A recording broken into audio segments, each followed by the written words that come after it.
बिस्मिल्लाहिर्रहमानिर्रहीम। और जी स्पोर्ट्स के तमाम नाज़रीन को खुशामदीद।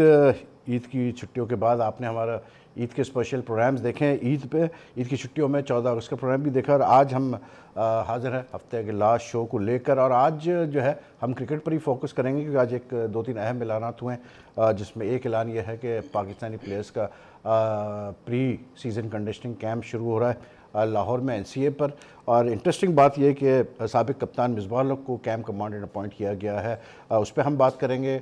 और एक और जो अहम पेशरफ्त हुई है वो ये कि फीफा और एशियन फुटबॉल कॉन्फेडरेशन के कुछ ऑफिशियल्स जो है, 2 ऑफिशियल्स इस वक्त पाकिस्तान आ चुके हैं और ये अब इंटरव्यू करेंगे जो पैरेलल बॉडीज़ बनी हुई है पाकिस्तान फुटबॉल फेडरेशन की। उन्होंने जो लिस्ट दी हुई है कि इनको शामिल किया जाए नॉर्मलाइजेशन कमेटी में, उनके वो इंटरव्यूज़ करेंगे और उसके बाद 4 मेंबर नॉर्मलाइजेशन कमेटी जो है वो इस महीने के एंड तक अनाउंस कर दी जाएगी। और ये नॉर्मलाइजेशन कमेटी, जैसा आपको पता है कि ये फीफा और AFC बनाएगी और ये कमेटी जो है ये नए सिरे से बिल्कुल कॉन्स्टिट्यूशन को देखेगी, इलेक्शंस करवाएगी, क्लब्स की स्क्रूटनी करेगी और फिर जो है एक पाकिस्तान फुटबॉल फेडरेशन का इलेक्शन होगा। और ये पाकिस्तान फुटबॉल फेडरेशन जो इलेक्ट होगी ये इस पर कोई फिर जो है दो राय नहीं हो सकती। ये ऑफिशियल बॉडी होगी और यही रन करेगी फ़ुटबॉल को पाकिस्तान में। और इसकी बहुत सख्त ज़रूरत थी काफ़ी अरसे से कि ये जो फ़ुटबॉल का तनाज़ा है ये ख़त्म किया जाए। हमारे साथ जो मेहमान हैं इनका तारुफ हम कराएंगे आपसे बहुत जल्द, लेकिन पहले स्पोर्ट्स राउंडअप पे एक नज़र डाल लेते हैं, उसके बाद आते हैं तो प्रोग्राम का बाकायदा आगाज़ करते हैं।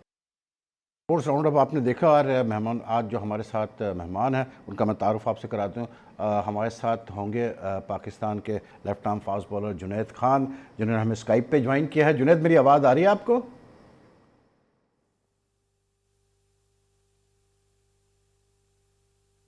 जुनैद, मेरी आवाज़ आ रही है आपको? ऑडियो क्लियर है? गालिबन जुनैद को आवाज़ नहीं जा रही, उसको भी सॉर्ट आउट करते हैं मामले को। और स्टूडियो में मेरे साथ पाकिस्तान के इंटरनेशनल बैट्समैन महमूद हामिद मौजूद है। Mahmood, welcome to Zee Sports. और काफ़ी कुछ आज बात करने के लिए, लेकिन ये जो कंडीशनिंग कैंप अनाउंस किया गया है, मिसबाह को कैंप कमांडेंट बनाया गया है, तो क्या कैसे देख रहे हैं आप? क्या लग रहा है आपको कि इट्स इंडिकेशन में भी कि मिसबाह गालिबन आगे चल के हेड कोच अपॉइंट हो जाए? इंडिकेशन तो यही नज़र आती है क्योंकि आपने स्टार्टिंग में जो सीज़न हो रहा है उसका कंडीशन कैंप आपने लगाया और मिसबाह को उसका कैंप कमांडेंट बनाया, तो लगता तो यही है कि अब आगे की भागदौड़ जो है पाकिस्तान क्रिकेट की वो मिसबाह के पास होगी एज ए कोच या हेड कोच या बैटिंग कोच जो भी है। और अब आगे देखते हैं कि ये किस तरह चलता है। आज 20 खिलाड़ी भी अनाउंस किए उन्होंने और आगे जो टेस्ट आपकी सीरीज़ हैं जो सीज़न स्टार्ट होगा अक्टूबर के अंदर, उसके लिए इन्होंने ये कंडीशनल कैंप लगाया। कुछ ऐसे प्लेयर्स भी हैं जिनको डाला है, 14 तो वही हैं सेंट्रल कॉन्ट्रैक्ट के, बाकी जो है अदर्स हैं। वहाब रियाज को भी मेरे ख्याल से इंडक्ट किया। वहाब रियाज सेंट्रल कॉन्ट्रैक्ट में थे जो 14 डाले हैं तो उसमें वहाब रियाज इंक्लूडेड है। लेकिन कुछ प्लेयर ऐसे हैं जो फिर भी इग्नोर हुए हैं। खुर्रम मंजूर सरप्राइजिंगली इग्नोर हुए हैं, फवाद आलम अगेन इग्नोर्ड हुए हैं, उसके अलावा जुनैद खान इग्नोर हुए हैं। और इत्तेफाक से जुनैद हमारे साथ शो में ही है और ऑडियो का मसला गालिबन अब हल हो चुका है। जुनैद, मेरी आवाज़ अब आ रही है आपको? जी बिल्कुल, आपकी आवाज़ आ रही है। राइट जुनैद, कैसे हैं आप? खैरियत से हैं? जी बिल्कुल, अल्हम्दुलिल्लाह, अल्लाह का शुक्र। इस वक्त कहाँ पर है आप? स्वाबी में कहाँ हैं? जी बस स्वाबी में हूँ और फैमिली के साथ हूँ। ईद फैमिली के साथ मनाई, तो अभी ईद की कुछ छुट्टियां हैं जो फैमिली के साथ गुजार रहे हैं। ये ज़रूरी है, फैमिली ईद जो है फैमिली के साथ ही बनानी चाहिए। और जुनैद, आप ऑब्वियसली बात है must have been very disappointing for you कि आप वर्ल्ड कप के मतलब जो इनिशियल स्क्वाड था उसमें शामिल थे, लेकिन उसके बाद फिर जो है आपको ड्रॉप कर दिया गया फाइनल स्क्वाड से। लेकिन आज जो जैसे पाकिस्तान ने अब आगे चल के कोई 8-9 टेस्ट मैचेस खेलने हैं और वनडे मैचेस भी हैं, T20 मैचेस काफ़ी हैं, तो आज कैंप के लिए 20 लड़कों का नाम आया है जिसमें आपका नाम नहीं आया, आपको सेंट्रल कॉन्ट्रैक्ट भी नहीं में शामिल नहीं किया गया। तो कैसे देखना है आप इन सारी चीज़ों को? जी वहीद भाई, जिस तरह आपने सेंट्रल कॉन्ट्रैक्ट की बात की, तो मेरे ख्याल में जब मेरा उसी में नाम नहीं आया तो जाहिर बात है बंदा डिसअपॉइंट तो होता है। लेकिन मेरे माइंड में यही था क्योंकि 2016 में भी मेरा नाम नहीं था सेंट्रल कॉन्ट्रैक्ट में, लेकिन स्टिल मैं टीम में फिर आ गया था।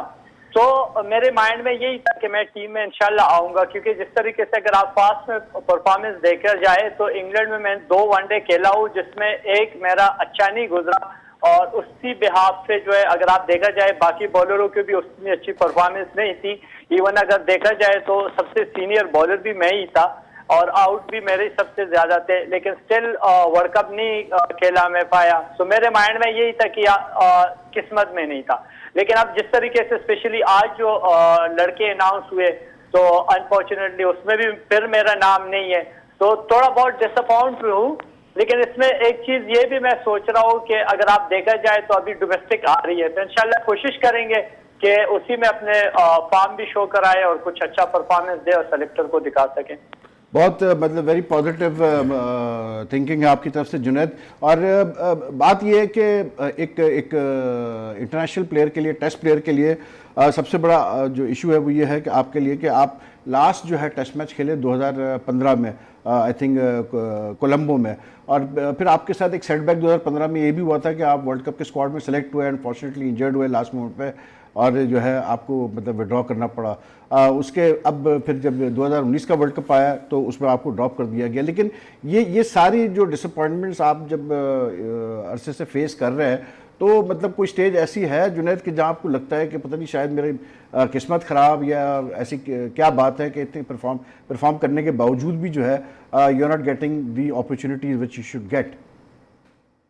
वही भाई, जिस तरह आप कहते हो तो मतलब मैं खुद भी फील करता हूँ। समटाइम मुझसे लोग भी पूछते हैं कि जुनैद आपने इतनी परफॉर्मेंस दी, जब पाकिस्तान की टीम जो थी, जब 2010 वाला वो हादसा हुआ और पाकिस्तान टीम में कोई था नहीं, तो आपने सारा बोझ जो है वो उठा लिया था।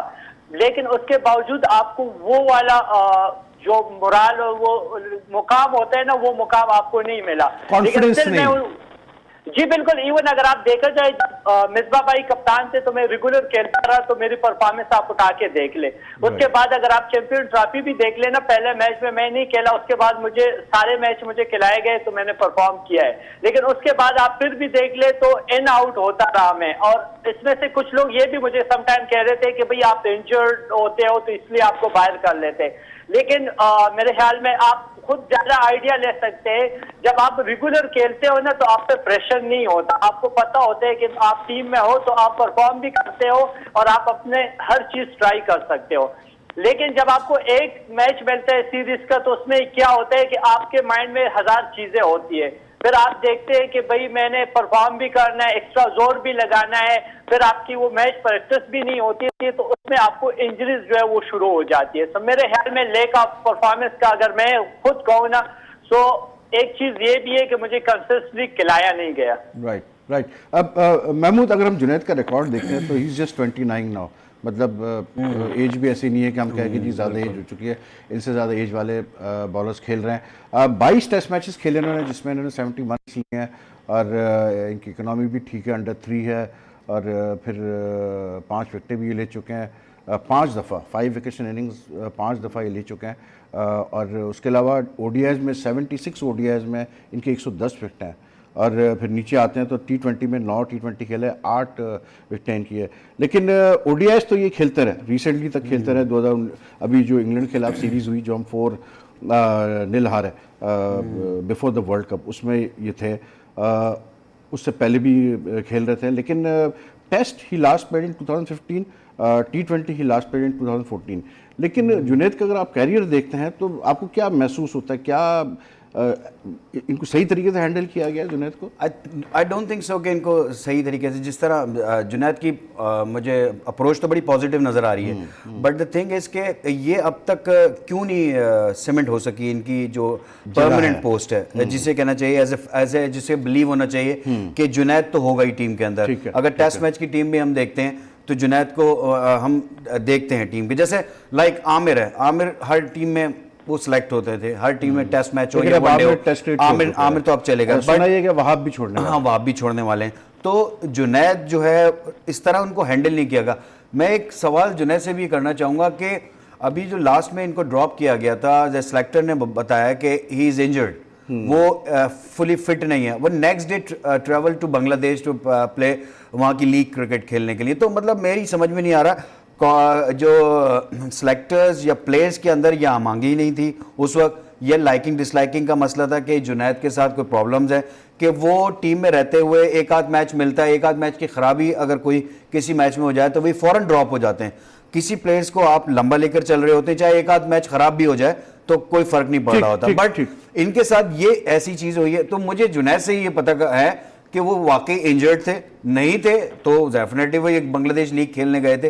तो ये क्या मतलब प्रॉब्लम्स थी विद द सिलेक्टर, इंतजाम ने ये बयान दिया था। जब आप इंग्लैंड में खेले, वनडे सीरीज खेले, तो you seemed fit and you were doing well, आपके स्पेल्स भी अच्छे हुए।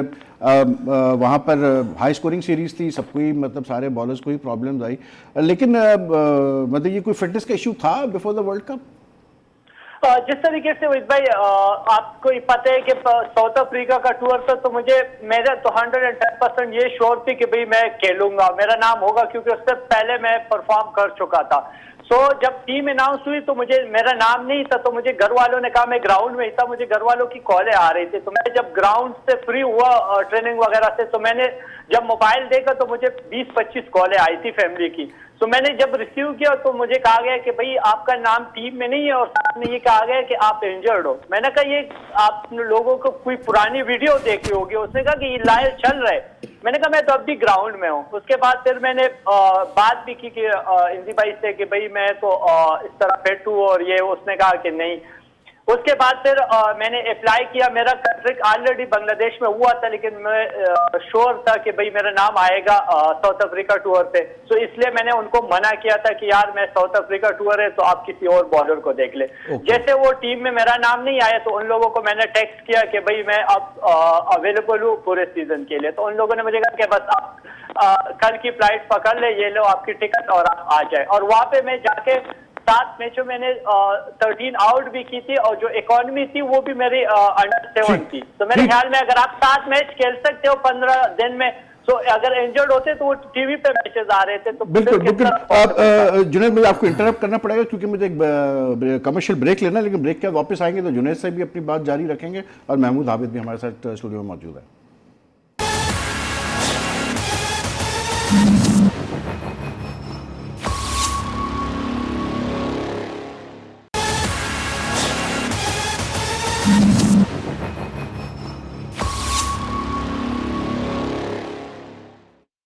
जी स्पोर्ट्स देख रहे हैं आप, और आज हमारे साथ मौजूद हैं स्वाबी से जुनैद खान।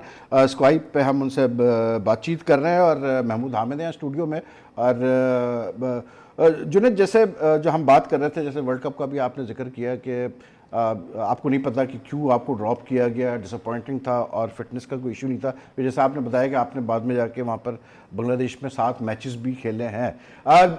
लेकिन अभी जो सिचुएशन डेवलप हुई वर्ल्ड कप के बाद कि मोहम्मद आमिर ने रिटायरमेंट अनाउंस कर दी टेस्ट क्रिकेट से, वहाब रियाज का भी हम सुन रहे हैं कि टेस्ट क्रिकेट गालिबन वो अब वो भी अनाउंसमेंट जल्द कर देंगे अपना कि वो भी टेस्ट क्रिकेट नहीं खेलेंगे।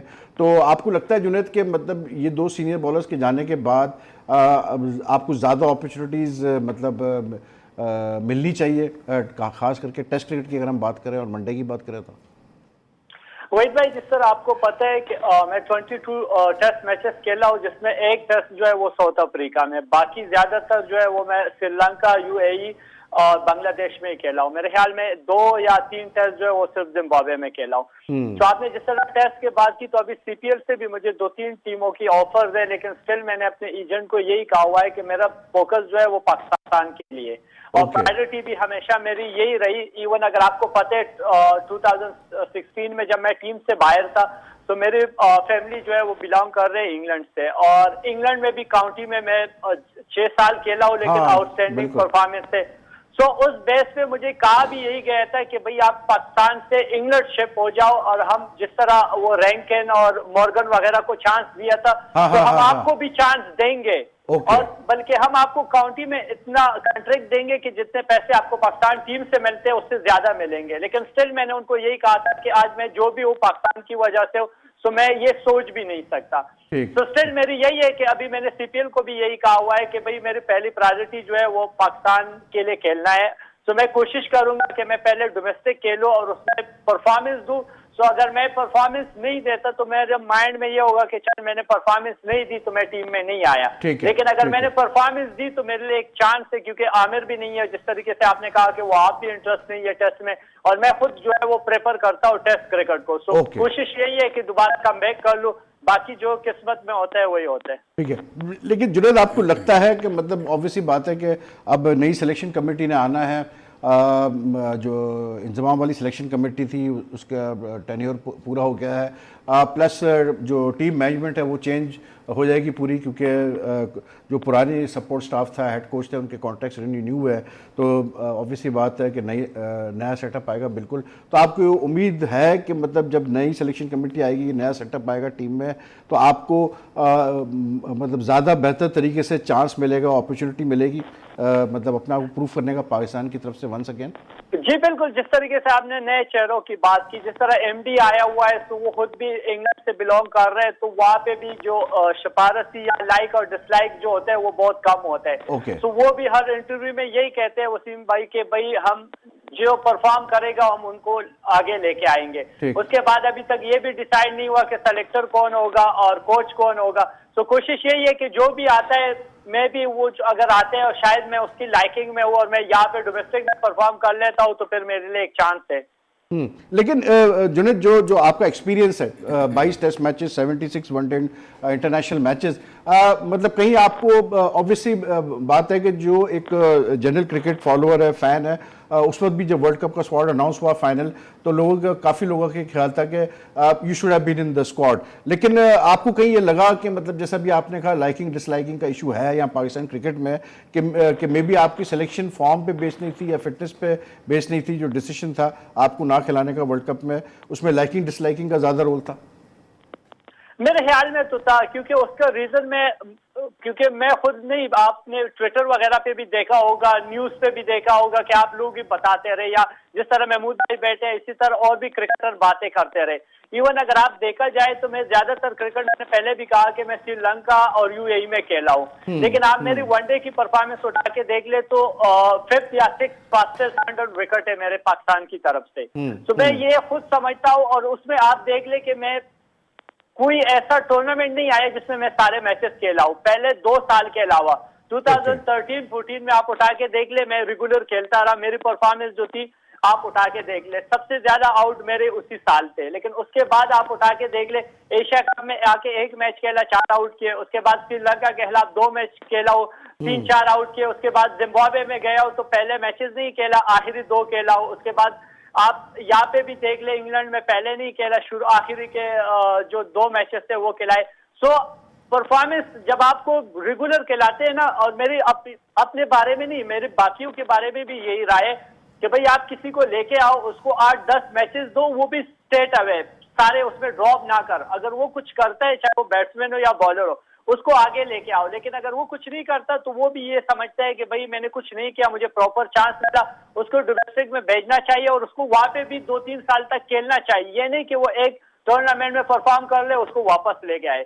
तो मैं समझता हूँ कि मैं जितनी भी क्रिकेट खेला हूँ इंजरी के बाद, तो आप उठा के देख ले कि मैं या तो लास्ट मैच खेला हूँ या सेकंड लास्ट मैच खेला हूँ, सिवाय चैंपियन ट्रॉफी के जहाँ पे मैं पहला मैच नहीं खेला, उसके बाद सारे मैचेस खेला हो, तो वहाँ पे आप मेरी परफॉर्मेंस उठा के देख ले। राइट। लेकिन उसके बाद जिस तरीके से आपने इंग्लैंड की बात की, तो इंग्लैंड में आप उठा के देख ले, पहले मैचेस में नहीं खेला, उसके बाद मैं मैचेस खेला हूँ वहाँ के। अगर आप कप्तान से पूछ ले, कोचेस से किसी से भी पूछ ले, तो मुझे ये कहा गया था कि भाई जुनेद आप सीनियर हो, आप हमारे मेन बॉलर और बाकी लड़के जो है वो नए, हसन अली से परफॉर्म नहीं हो रहा, तो जो छोटी एंड है आपने वहां से बॉलिंग करनी है। जो मुश्किल सिचुएशन होती थी तो मैं खुद भी कहता था, क्योंकि मैं पहले मैच में जब मैं डेब्यू हुआ है पाकिस्तान के लिए, तब भी मैंने नया बॉल और पहला ओवर किया था, और मैच के आखिरी जो 10 ओवर थे उसमें से 5 ओवर किए थे। तो मैं खुद भी यही समझता हूँ कि जो मुश्किल टाइम होता है, जो बीइंग ए प्रोफेशनल आपको वहां पे करना चाहिए होता है। तो आप उठा के देख ले, अगर किसी से भी पूछ लेना, तो वहां पे जो शार्ट बाउंड्री थी जिस साइड पे, सो 10 के 10 ओवर मैंने वहां से की थी। ठीक।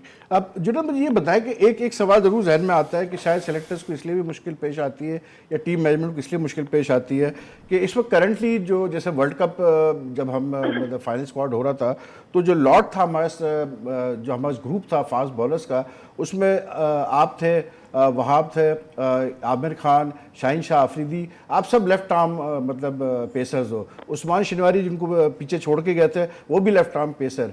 तो मतलब ये प्रॉब्लम नहीं शायद सेलेक्टर्स के लिए खड़ी हो जाती है या टीम मैनेजमेंट के लिए खड़ी हो जाती है कि मतलब 4-5 एक ही मतलब स्टाइल के बॉलर है। अब मीर हमजा को कैम्प में बुलाया गया, वो भी लेफ्ट आर्म मतलब सीमर है, तो इसकी वजह से तो कोई प्रॉब्लम तो नहीं होती। मतलब आपको लगता है कि ये सारे बॉलर्स डिफरेंट है एक दूसरे से, आप डिफरेंट है इनसे, ये आपसे डिफरेंट है? वहीद भाई, अगर आप लेफ्ट आर्म की बात कर रहे हो तो मेरे ख्याल में ये तो आप नहीं कह सकते, क्योंकि उसके रीजन ये है कि इंडिया से 3 लेफ्ट आर्म खेलते थे एक टाइम पे, आरपी सिंह, जहीर और इरफान पठान। ठीक है। लेकिन हमारे भी, मैं, इरफान और राहत भी इकट्ठे खेलते रहे, वहाब भी हमारे साथ खेलता रहा, तो मैं इस चीज को तो मैं नहीं मानता। उसके बाद आप देख ले, वहाब को देख ले, वहाब के साथ पेस है। मुझे और आमिर को देख ले तो वो हम दोनों के पास सीम है। फिर शिनवारी को आप देख ले तो शिनवारी के पास स्विंग है। उसके बाद शाहीन को देख ले तो शाहीन के पास हाइट है और थोड़ी बहुत जो है स्विंग है। तो हम सारे एक दूसरे से डिफरेंट है। तो मेरे ख्याल में ये नहीं है, इवन अगर आप हुसनैन को उन लोगों ने रखा था तो फिर उनको खिलाना भी चाहिए था ना, अगर राइट और लेफ्ट का इशू होता। बिल्कुल। और ये इशू होता भी है तो हमेशा मेरे साथ होता है, या उस्मान शिनवारी का उठा के देख ले, उसकी परफॉर्मेंस भी तो अच्छी थी, लेकिन उसके साथ भी जो एक्सीडेंट हुआ है। लेकिन फिर मसला ये ना कि जुनैद, आप भी तो एस्टेब्लिशमेंट को तंग करते हैं ना। कभी आप ट्विटर पे मतलब लिख देते हैं कि सच कड़वा होता है, मुंह पे आप अपनी पट्टी लगा लेते हैं, एक मैसेज क्लियर भेजते हैं। जैसे ये वाला ट्विटर आपका बड़ा मशहूर हुआ था, ट्वीट बड़ी मशहूर हुई थी, तो इससे भी तो थोड़ा बहुत एक होता है कि सेलेक्टर्स और टीम मैनेजमेंट थोड़ा सा दूर होते हैं, मतलब अवॉइड करते हैं। वहीद भाई, अगर ये चीज मैंने की है तो ये उसके बाद ही किया है ना, जो रिएक्शन था तो उसके बाद ही किया था। लेकिन ये भी हो सकता था कि मैं ट्विटर पे कुछ चीज लिख लेता था, तो मेरे ख्याल में उससे बेहतर ये नहीं था कि मैंने मुंह पे टेप लगाया और बस मैंने कहा कि सच कड़वा होता है।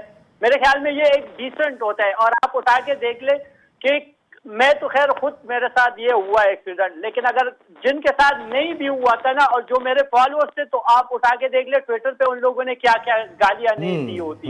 तो आप उठा ले कि मेरे पे गुजर रहा होता तो मेरी क्या हालत होती। और वो भी जिस चीज के लिए आपने बहुत सारी कुर्बानियां दी होती है, और आपके एक माइंड में होता है कि भाई 4 साल के बाद ये चीज आ रहा है, और आप रेगुलर टीम का मेंबर होते हैं, और एंड टाइम पे आपको कहते हैं कि भाई आप नहीं हो। ठीक। महमूद, जो जुनैद बातें कर रहे हैं, मतलब बात तो सही है उसकी। देखिए, मतलब he should have been one of our senior bowlers right now. मतलब एक आदमी जिसका डेब्यू 2011 में हुआ, तीनों फॉर्मेट्स में परफॉर्म भी किया उसने। मुझे याद है जुनैद ने जो हम 2012-13 में इंडिया गए थे, बहुत अच्छी बॉलिंग, वनडे सीरीज हुई थी, T20 भी, उसमें जुनैद, इरफान वगैरह ने बड़ी ज़बरदस्त बॉलिंग की थी। तो एक बिल्कुल एक है, ठीक है, इंजरी प्रॉब्लम भी रही है, लेकिन एक जो है इशू वो है कि he has not been given a long run देखिए, जितने भी टेस्ट मैच जिसने खेले, ये खुद भी कह रहा है कि मैं यूएई के अंदर, यहाँ पर इतनी सपोर्टिंग विकेटें नहीं होती फास्ट बॉलर के लिए, बहुत ही इसके अंदर वेदर भी बड़ा काउंट कर रहा होता है। लेकिन आपका सीनियर बॉलर है, अब जैसे आपने क्वेश्चन किया कि 5-6 आपके पास लेफ्ट आर्म फास्ट बॉलर्स हैं, तो डेफिनेटली सिलेक्टर्स को ये चीज़ें भी देख रहे होते हैं कि अगर हम 3-4 लेफ्ट आर्म फास्ट बॉलर रख रहे हैं तो एक हम राइट हैंड फास्ट बॉलर भी रहते हैं, थोड़ा सा कॉम्बिनेशन का भी फर्क है। तो ये मैं भी सोच सकता हूँ, लेकिन बात यह है कि वाई जुनैद खान ही आउट, वही क्यों आउट हो रहा है, बाकी क्यों नहीं आउट हो रहा है? तो ये क्वेश्चन मार्क्स हैं, बहुत सारे क्वेश्चन मार्क्स हैं कि आप प्लेयर्स को किस तरह लेकर चल रहे हैं। वर्ल्ड कप के तक आप उसने उसको कैरी किया, वहां से 2 प्लेयरों को आपने बाहर किया, उस्मान शिनवारी को बाहर किया आपने, जुनैद को आपने बाहर किया। इस वक्त जो एशेज सीरीज चल रही है इंग्लैंड और ऑस्ट्रेलिया की, I think it's a classic example कि इवन जो इंडिया गई है अभी वेस्ट इंडीज़, आप देखें क्लासिक एग्जांपल है दोनों टीमों की कि अब आजकल के वक्त में क्योंकि इतनी क्रिकेट हो रही है, तो आप मतलब कैन यू इमेजिन कि मिचेल स्टार्क जैसा बंदा मतलब टेस्ट नहीं खेल रहा, लेकिन वो ये नहीं कह रहे कि वो इसलिए हम नहीं खिला रहे क्योंकि वो कोई अनफिट है या उसकी फॉर्म। हमारे यहाँ तो ये एलिगेशन लगा देते हैं, पॉलिसी है वो, मतलब हॉर्सेस फॉर कोर्सेस के हिसाब से खिला रहे हैं। बॉलर्स को रेस्ट भी दे रहे हैं, हेजलवुड को खिला दिया इस टेस्ट मैच में, पिछले टेस्ट में रेस्ट दिया था, पैटिंसन को एक टेस्ट खिलाया पहला, इस टेस्ट में बिठा दिया क्योंकि 3 साल बाद वो आया। तो उन्होंने एक पॉलिसी बनाई, असल में उन्होंने अपना एक पोल बहुत बड़ा बनाया हुआ है कि टेस्ट मैच में हमारे पास हम बना कर रहे हैं, हम अपने क्या मतलब किधर है आपका पोल, बताएं मुझे, मैं भी गिनता हूं आपका, जुनैद खान, वहाब रियाज, किधर, एक सेकंड ना, एक से सुन लेना, वहाब रियाज, आमिर, जुनैद खान, शाहीन शाह अफरीदी, उस्मान शिनवारी, हसन अली, राहत अली, ये इमरान खान, ये क्या कम पूल है?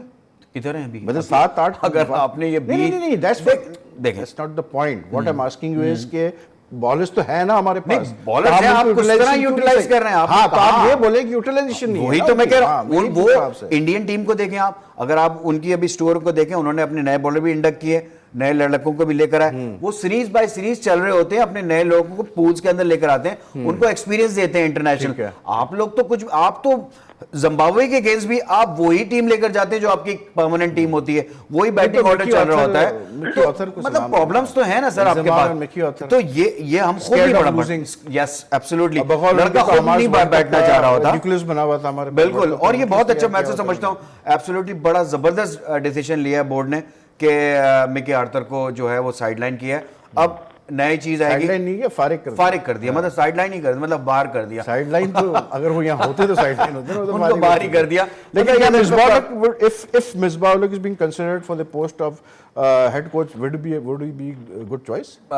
मिसबा को अपनी सोच चेंज करनी पड़ेगी। मैं clear as a cricket coach, जिस तरह की क्रिकेट आजकल हो रही है, टेस्ट क्रिकेट होती है, वनडे, T20, मिसबा का थोड़ा सा डिफेंसिव मोड है, जो वो हमने उनको एज ए क्रिकेटर्स देखा है। अब एज ए कोच अगर वो जिसे कहना चाहिए तेज क्रिकेट की तरफ नहीं जाएंगे, उसी तरह डिफेंसिव मोड में चलते रहेंगे, तो वो लड़कों को लेकर नहीं चल पाएंगे। आए देखें क्या होती है, मतलब जो एक माहौल है आजकल इंटरनेशनल क्रिकेट का, कि आपने अगर डे में बैटिंग करनी है तो आपने 300 प्लस रन्स करने हैं, आपने किस तरह जो है वनडे क्रिकेट खेलनी है, आपने 10 ओवर किस तरह खेलने हैं, अगले 10 ओवर किस तरह खेलने हैं, मतलब ये आपकी प्लानिंग होनी चाहिए। अदरवाइज अगर आप वही जो हम बात करते हैं ना कि भाई लेकर चले जाना, भाई इसको यूं पकड़ लेना 10 ओवर में, ये ऐसे नहीं होगा। आपको प्लान ए बी सी जो प्रोफेशनलिज्म है उसमें चलना पड़ेगा, आपको अपनी सोच को चेंज करना पड़ेगा। जंपिंग द गन हो सकता है, मतलब अभी तो पाकिस्तान क्रिकेट बोर्ड ने एप्लीकेशन भी तो इनवाइट किए हैं हेड कोच के लिए, तो देखते हैं कि और भी लोग अप्लाई करेंगे उसके लिए, we might be jumping the gun. लेकिन एक चीज़ ज़रूर है कि मतलब एक चीज़ जहन में ज़रूर आती है कि अभी तो कैंप कमांडेंट आपने बनाया, चलो ओके फाइन, लेकिन मतलब एक कॉन्फ्लिक्ट ऑफ इंटरेस्ट का वो तो आता है कि एक आदमी की क्रिकेट कमेटी में है, वो क्रिकेट भी इस वक्त खेल रहे हैं, तो क्या मतलब किस तरह से फिर वो मतलब if he is offered this post वो किस तरह हैंडल करेंगे। लेकिन जुनैद काफ़ी खेले हैं मिसबाह की कप्तानी में। जुनैद, मैं आपसे ज़रूर ये पूछना चाहूँगा कि ये जो एक टैग लगा हुआ है मिसबाह के ऊपर कि डिफेंसिव कप्तान है और मतलब ही कुड नॉट बी, मतलब वो अगर कोच बनाया गया तो वो सही नहीं होगा क्योंकि वो बहुत डिफेंस माइंड उनका था, लेकिन आप उनके अंडर काफ़ी खेला और उन्होंने आपको बड़ा कंसिस्टेंटली खिलाया। क्या वाकई वो बहुत डिफेंसिव कप्तान है, सोच उनकी डिफेंसिव है? वही भाई, मेरे ख्याल में डिफेंसिव तो अगर मेरे से पूछा जाए तो मैं नहीं कह सकता, अलबत्ता मैं ये कह सकता हूँ कि वो शरीफ था और रेस्पेक्ट करता था। ओके। क्योंकि जो टीम में सीनियर होते थे तो वो उनकी बात को भी तवज्जो से सुनते थे और उस पर अमल भी करते थे कि वो ये सोचते थे कि हाँ यार ये सीनियर है, इसने कुछ किया है, पाकिस्तान के लिए सर्व किया हुआ है, तो मैं उसकी बात को ध्यान से सुन लो, उस पर अमल भी कर लो। इसी तरह जूनियर के भी वो सुनता था, तो उनकी मेन जो चीज थी वो यही थी। तो अब भी अगर वो for example is a coach आता है या जो भी आता है, जिस तरह महमूद भाई ने कहा कि उसको अपनी सोच चेंज करनी होती है, तो मेरा ख्याल में उसको सिर्फ यही चीज करनी चाहिए कि वो हर चीज को अपने हाथ में ले, क्योंकि वो है पढ़ा लिखा हुआ है और थोड़ा शरीफ है ना, तो उसी वजह से वो लोग उसके नाजायज फायदा उठा लेते। तो मेरे ख्याल में अगर वो चीजें अपने हाथ में लेगा तो उसके लिए भी इजी होगा। जिस तरह मिकी था, वो आते हुए उसने सारी चीजें अपने हाथ में कंट्रोल कर लिए, तो उसमें ये था कि उसके लिए हर चीज जो था वो इजी हो रहा था और वो अपने ही रास्ते में जा रहा था, वो पीछे नहीं देखता और इधर उधर के क्या हो रहा है और कौन क्या कह रहे हैं। तो मेरे ख्याल में जो भी कोच आएगा और अगर वो ये चीजें करेगा तो वो कामयाब होगा पाकिस्तान में। लेकिन जुनैद, दो चीजें यहाँ पर बहुत इंटरेस्टिंग है। एक तो आपने कहा कि मिकी ने हर चीज अपने हाथ में ली हुई थी, तो और ये बातें काफ़ी चलती थी कि मिकी का टोटल कमांड है टीम के ऊपर और कप्तान का शायद गालिबन इतना रोल नहीं था। दूसरी बात आपने जो बड़ी मतलब इंटरेस्टिंग बात की है वो ये कि आपने कहा कि मिसबाह की रिस्पेक्ट थी एज कैप्टन और सारे लड़के उनकी सुनते थे और बिकॉज ऑफ हिज मतलब जिस तरह से वो हैंडल करते थे चीज़ों को।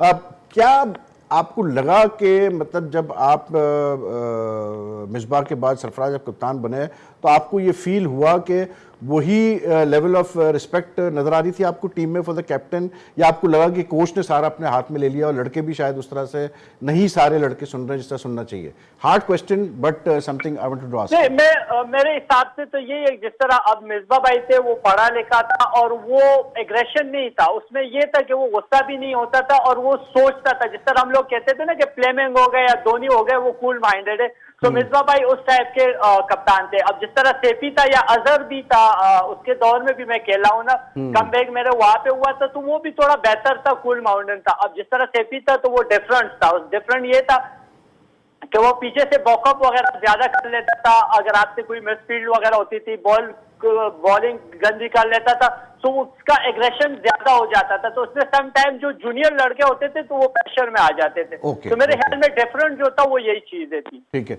लेकिन you think Misbah could be a good choice? मतलब मिसबा अगर उनको अपॉर्चुनिटी मिलती है तो आपको लगता है कि Misbah could be a good choice because of his background? मेरे ख्याल में अच्छा होगा, क्योंकि उसकी रीजन यही है कि जिस तरीके से उसने कप्तानी की है, उसने रिकॉर्ड बनाया, और उसके अलावा उसके नॉलेज भी है, उसमें ज्यादातर लड़कों के साथ वो खेला भी हुआ है। तो मेरे ख्याल में उसको आइडिया है कि किसको किस तरीके से हैंडल करना है और उसके साथ किस तरीके से काम करना है और उससे किस तरीके से काम लेना भी है। तो मेरे ख्याल में वो बेस्ट होगा। आपको लगता है जुनैद, एक सबसे इंपॉर्टेंट क्वेश्चन है कि आपको लगता है कि मिसबा और सरफराज की अच्छी अंडरस्टैंडिंग हो सकती है as captain and coach?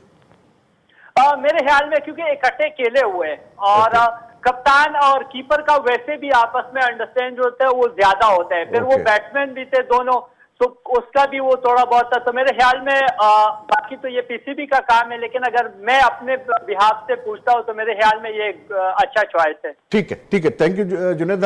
Break लेने का टाइम आ गया हमारा, ब्रेक ले रहे हैं, ब्रेक के बाद वापस आते हैं तो गुफ्तगू हमारी जारी रहेगी। थोड़ा जो अंडर 19 कोच अपॉइंटमेंट की बात हो रही है उस पर भी थोड़ी तरह नजर डालते हैं।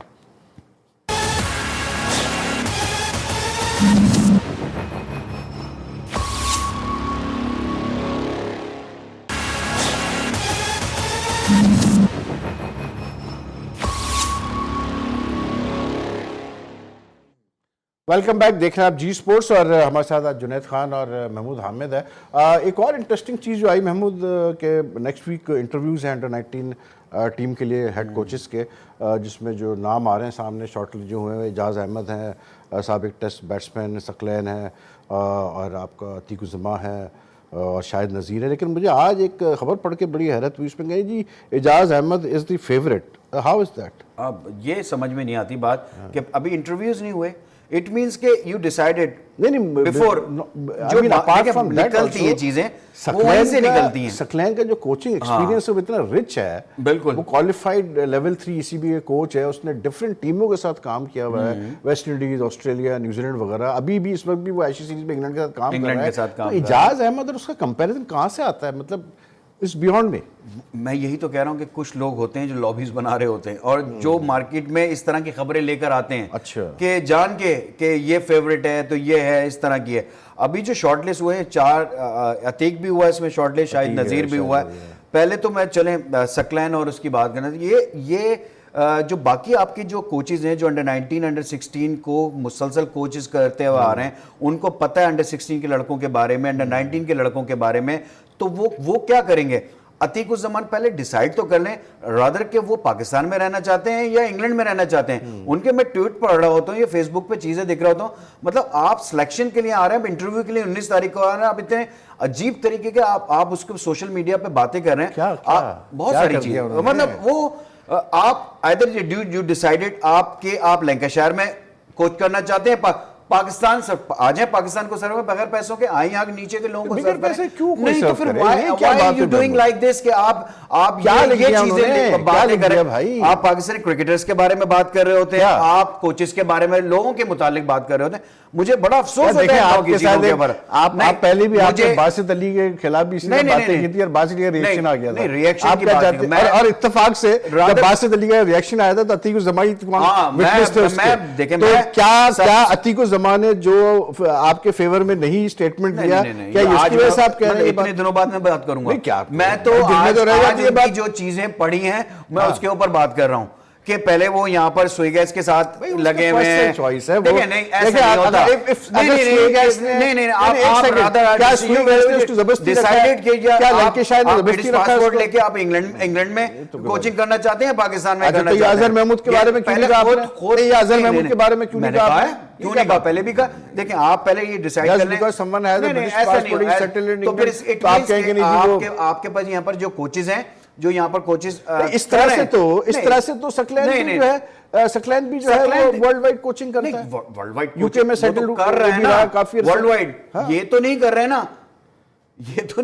ना, मेरा मकसद ये है कि अभी इंटरव्यूज आपके हुए नहीं है। ज्यादा में अच्छा चॉइस होगा मेरे ख्याल से इजाज भाई नॉलेजेबल क्रिकेटर है, बहुत थिंकिंग क्रिकेटर है, चॉइस अच्छी हो सकती है, बट अब देखना होगा कि जब आप इंटरव्यू करते हैं ना, तो आप लोग का मसला ये है सर, आप लोग बात चेंज करते हैं। नहीं, अभी आपने पहले जब मैंने पूछा आपने कहा मैं तो खुद सरप्राइज हूं इजाज का नाम कैसे नहीं, मैंने ये नहीं बोला, ठीक है आपने, नहीं एक्सक्यूज मी, आप गलत बात कर रहे हैं। फिर आपने लॉबी बनाई जा रही है उनके लिए, कुछ लॉबी ऐसी होती है जो कि नाम फ्लोट कर रही होती है कि ये स्ट्रॉन्ग कैंडिडेट है, ऐसा नहीं होता। बहुत सी जगहों पे आप देखें स्ट्रॉन्ग कैंडिडेट बोला जा रहा तो आजा कोई और जाता है, तो यहां पर भी ऐसे ही हो सकता है कि एक एनसीए का माफिया काम करेगा, आप ये कह रहे हैं। बिल्कुल कर रहा होता है। अभी आपने 20 लड़के अनाउंस हुए तो किसने अनाउंस करवाई है? ना आपके पास सिलेक्टर्स हैं ना कोई, तो कौन अनाउंस कर रहा है? और वो जो आपके 5-6 टीमें बन रही हैं कायदे ट्रॉफी की, वो कौन बना रहा है? टीमें वो तो बन चुकी हैं, वो कौन बना रहा है? वो जो आपके फॉर्मर सेलेक्टर क्यों बना रहे हैं वो? क्यों? व्हाई? टाइम नहीं है ना। नहीं, क्यों नहीं है टाइम? क्यों आप टाइम अनाउंस करें ना, सिलेक्शन कमेटी क्यों नहीं कर रहे आप अनाउंस? सिलेक्शन कमेटी को क्यों नहीं कर रहे? करेंगे ना भाई, आपने सेंट्रल कॉन्ट्रैक्ट बाद में बना दिया बैठ के। अच्छा मैं थोड़ा जुनैद से मैं थोड़ा एक मिनट में थोड़ा जुनैद से मैं एक चीज पूछूंगा जरूर। जुनैद, ये जो आपने खुद भी वैसे कहा, लेकिन मैं आपसे फिर ये चीज पूछना चाह रहा हूँ कि क्योंकि मतलब ये बात आई थी काफी कि आपका एक इंटरव्यू चला, इस पर आपने डिनाई भी किया, एंड यू स्टिल 29। अभी आमिर के ऊपर भी यही बात चली कि आमिर भी कहीं जाके मतलब वहाँ से ट्राई तो नहीं करें इंग्लैंड से खेलने का, तो ऐसा तो कोई इरादा नहीं है आपका कि मतलब कहीं अगर यहाँ चांस नहीं मिला तो फिर आप वहाँ पर जाके सेटल हो जाएंगे यूके में और वहाँ से ट्राई करेंगे? वहीद भाई, मुझे अभी लाइक मेरे पास वहाँ की नेशनलिटी तो नहीं है, लेकिन जो वीजा होते हैं ना, परमानेंट वीजा होते हैं, वो मेरे पास है, जिस तरह आर्चर के पास था, तो वो मुझे 1-2 साल पहले ही वही वीजा मिला हुआ है। लेकिन स्टिल मेरी प्रायोरिटी जो है वो पाकिस्तान के लिए है। और इवन अब भी मुझे जिस तरीके से मैं वर्ल्ड कप से भी ड्रॉप हुआ, तो मुझे 2 काउंटीज ने मैसेज किया, मेरे एजेंट के थ्रू भी मुझे ईमेल भी किया, ट्विटर पे भी मैसेज किया कि भाई आप ऐसा कर ले कि आप जिस लोकल प्लेयर जो है वो वहां से खेल ले। लेकिन मैंने स्टेटअप में उनको कहा कि भाई मैं जब भी खेलूंगा ओवरसीज ही खेलूंगा, क्योंकि मेरी पहली प्रायोरिटी जो है वो पाकिस्तान के लिए, और अभी मैंने 4-5 साल और भी पाकिस्तान के लिए इंशाल्लाह खेलना है। तो अभी मैं इस प्रोग्राम के दौसब से भी यही कह रहा हूँ कि मेरी पहली प्रायोरिटी जो है वो पाकिस्तान के लिए है, और इंशाल्लाह कोशिश मैं यही करूंगा कि पाकिस्तान में कमबैक कर लो। अनलेस अगर ये लोग मुझे खुद कहे कि भाई हम आपको नहीं खिलाएंगे और आप कहीं और से जाके डोमेस्टिक खेल, और ये तो फिर मैं कोशिश करूंगा कि जो लीगें होती है या काउंटी के साथ फिर पूरी सीजन का कॉन्ट्रैक्ट कर लो और वहां से खेलूं फिर। ओके जुनैद, बहुत बहुत शुक्रिया, आपने हमें टाइम दिया, हमें आपने ज्वाइन किया। और महमूद, अनफॉर्चुनेट टाइम हमारा हो गया ख़त्म, आपको फिर इनवाइट करेंगे हम। कल हफ्ते का आखिरी शो था, आपसे हम पीर को मुलाकात करेंगे रात को 11 बजे। I hope you enjoyed this show, और अपना ख्याल रखिएगा। अल्लाह हाफिज़।